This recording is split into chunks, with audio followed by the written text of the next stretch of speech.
So every year on 9/11 or close to it, I go through these pictures with my students and we discuss the events of 9/11.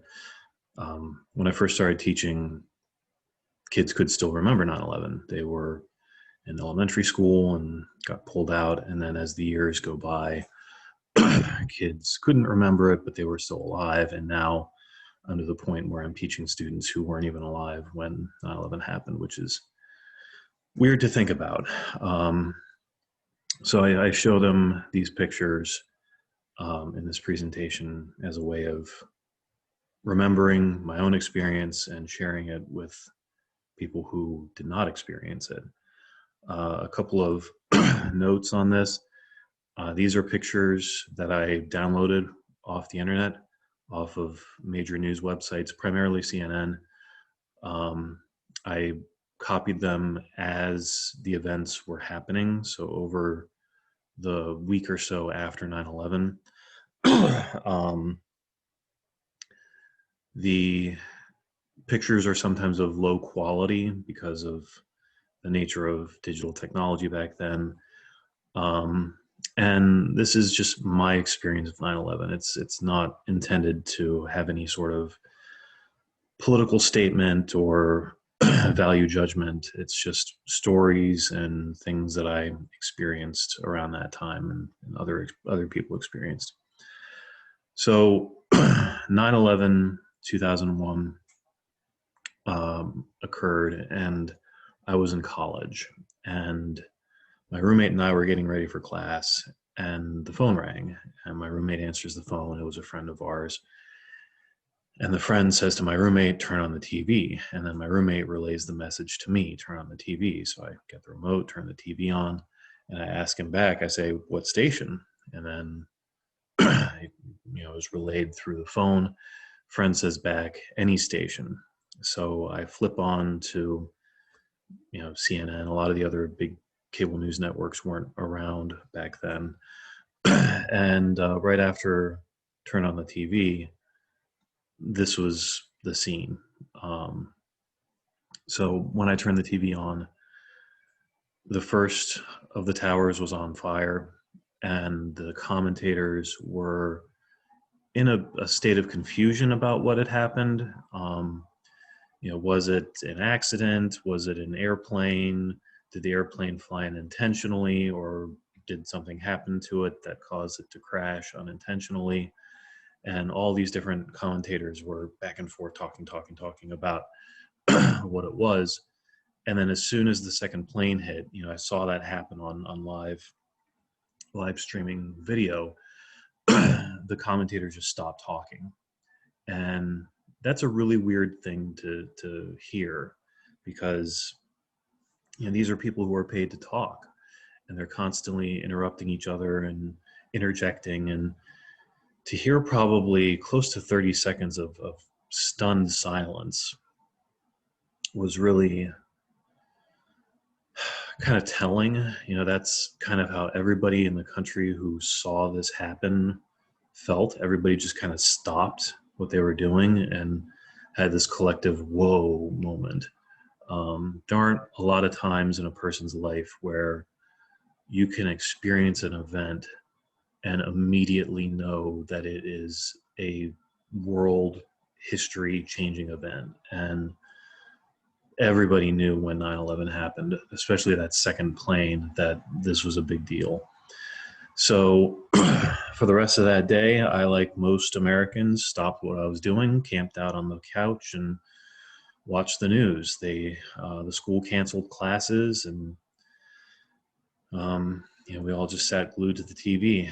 And over the next week or so, I downloaded 5 to 10 pictures per day, and these are the ones you're seeing here. So when the Twin Towers collapsed, there was just this wave of smoke and fumes that was over the city. It was part jet fuel, part dust from the collapsed buildings, and causes a lot of respiratory problems for the first responders and the people who were living in that area. So more pictures eventually became available of the towers collapsing. This one's not of the best quality, but it was one of the first ones that was released out to the public. And it wasn't just the two main towers of the World Trade Center. There were several other smaller buildings. And I say smaller, some of them were like 30 or 40 stories tall. But there were several other buildings around the Twin Towers that were crushed when the Twin Towers collapsed on them. So it was a very large area of damage. So here is the second plane hitting, and these buildings were 110 stories tall, something like that. And the first plane hit at like the 80th or 90th floors, and then the second plane a little bit lower. So if you were working in one of these upper floors, you were basically didn't have a chance. There was no way really to get out. The elevators weren't safe and weren't working, and the staircases, you couldn't get to in a lot of cases. So when the towers collapsed, this huge avalanche of smoke and debris and dust goes, plowing through the streets. And if you're in downtown Manhattan, these, skyscrapers, 20, 30, 40 stories tall at least, just create this channel that funnels all of the debris. So a lot of people were killed and injured when the shock wave of the debris goes through the town. The Pentagon was also hit. Now, on the positive side, the area that was hit by the plane at the Pentagon was undergoing renovation, and a lot of the offices that were there were vacant at the time. Over the years, I've had a couple students tell me stories about how a family member would have been working in one of these offices, but had been relocated because of the renovation. So the death count at the Pentagon could have been a lot higher. And then scenes like this one in New York City, excuse me, I thought were really interesting because growing up in the United States, you don't see this kind of thing in the United States. If I showed this picture to somebody, people would normally think, oh, that was like a car bombing in a market somewhere in the Middle East. But, it's downtown New York City. So just regular people going to work, lives changed forever. And this is one of the first pictures from what they call Ground Zero, the site of the Twin Towers. And people started making these little makeshift memorials.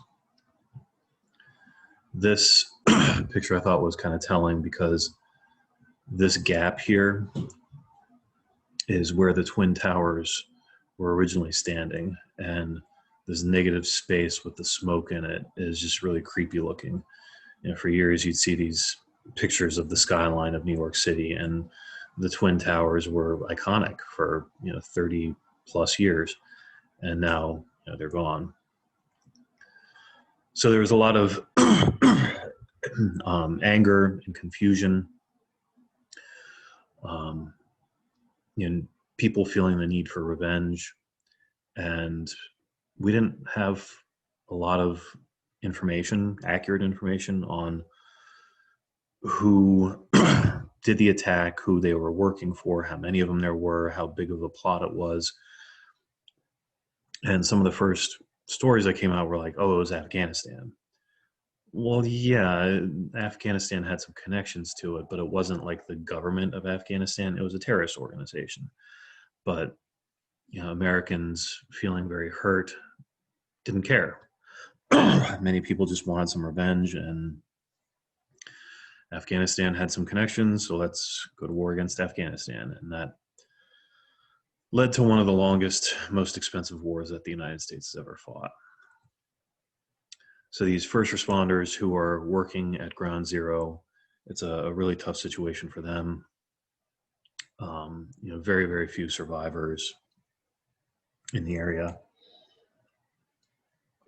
They were working extremely long hours, physical labor, moving debris around, carrying out human remains, and all this time they're breathing in the jet fuel and the particles of the buildings, and it leads to respiratory problems. And many of these first responders ended up dying over the following years of those conditions. And then this dust from the buildings is all over the place. And here you have somebody writes "kill Arabs," and this again goes back to that need for revenge. Sure, some Arab people were involved with the 9/11 attacks, but they're not representative of the entire group. And the Arabs were killed in 9/11 who were working in the Twin Towers. And so to blame an entire group for the actions of a few crazies is very dismissive, and ends up getting a lot of additional people, innocent people, hurt. And this guy right here, Yasser Arafat, he's an Arab. He was the president of the Palestinian Liberation Organization, and he, like many, many other people around the world, started donating blood in response to the 9/11 attacks, as a way to help out. So here are the remains of the Twin Towers. The workers here are, digging through and trying to hopefully find live people, and then if not, find the remains. Very tough job. The site was very unstable, and there were collapses, and every piece of debris that was taken out had to be inspected for human remains. So anything as small as like a fingernail had to be identified and bagged and sent to the morgue and potentially identified. And some families would get back an entire body of a loved one. Some would only get back a piece of a body. They would identify dental records or fingerprints or identifying marks, tattoos, DNA, and some remains were never really positively identified, and some family members never got their loved ones back. So lots of grief from the first responders. This picture has a really sad story. It's taken from inside one of the stairwells in the Twin Towers. So on the right, you see all the workers running down the stairs, and then you have a firefighter going into the building. And this picture is rare in that this is 2001, and people didn't have camera phones back then. So for there to be a picture from inside the Twin Towers as this was going on, that's kind of amazing in itself. And then there are a lot of questions of, who is this guy? Who is this firefighter? This guy's a hero. He's running into a burning building as other people are running out. So is he still alive? What happened to him? And in the days after 9/11, there was this big effort to try to figure out who he was. And it was tough because a lot of the firefighters had died. Hundreds of firefighters were killed in the collapse, and many more were in the hospital. So asking around, trying to figure out who he was, took some time, but they eventually figured out that this guy had died, and that's the last picture of him ever living. So more digging through the remains, and you can see they have an egg crate with little bits of things in it. Memorials like this one started popping up, not just in the United States, but all over the world. There was like a huge international outpouring of sympathy for the United States. And then downtown New York City was put on lockdown. And for somebody growing up in the US, this is something else that was really weird to see, because it's something like another country. Uh, members of the army with machine guns standing on street corners checking people's IDs seemed kind of un-American. So pictures of people's missing relatives. The internet was still in its infancy, so people couldn't check in like they do now on Facebook. Not everybody had cell phones back then, and even if they did have cell phones, a lot of the cell phone towers were on the top of the Twin Towers. So cell phone coverage was just wiped out through the entire area. So, and then as you can see from the previous picture, whole areas were on lockdown. So if you lived in New Jersey and commuted into New York City, you were stuck in New York City for hours, if not days, before you could get out. And many people thought that they had lost a loved one because they worked in the Twin Towers, but they were just unable to contact their family. So then you start to have some pushback. Arabs are not the enemy.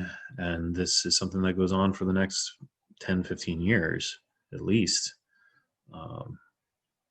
The Muslims are terrorists. No, they're not terrorists. It's just, a small group of crazies.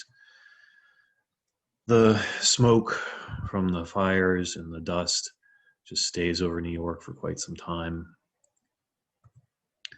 More memorial services. I think this one is in Chicago.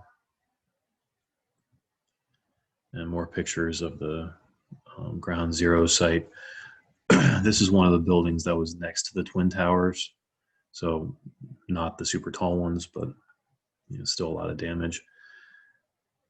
And you can notice that a lot of these soldiers and policemen are starting to wear masks. So they began to understand that, hey, breathing all this stuff in is bad for you. So the long process of clearing the site begins.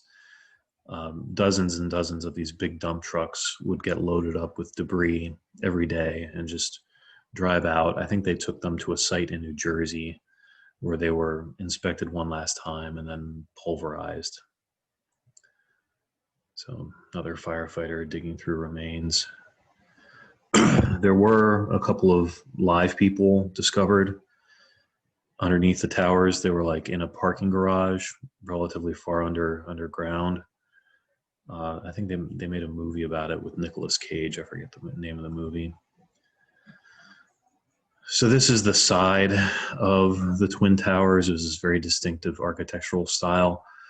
Some of these pieces of the side have been removed and turned into memorial sites in several places throughout the country. So I mentioned earlier, outpouring of international sympathy. This picture was from Buckingham Palace in London, and these are a bunch of tourists from all over the place. You can see them reacting to the news story. More vigils and people sharing thoughts. Another sad picture of firefighters removing the remains of, I think they're removing the remains of a fallen firefighter. The story on this one that I've heard is that this was taken by a professional photographer. And as the towers were on fire, instead of running away like most people did, he ran towards the towers and started taking pictures. And the story goes that the towers collapsed on him. He was killed, and then later on they recovered his camera and developed his pictures. So the collapsed Pentagon.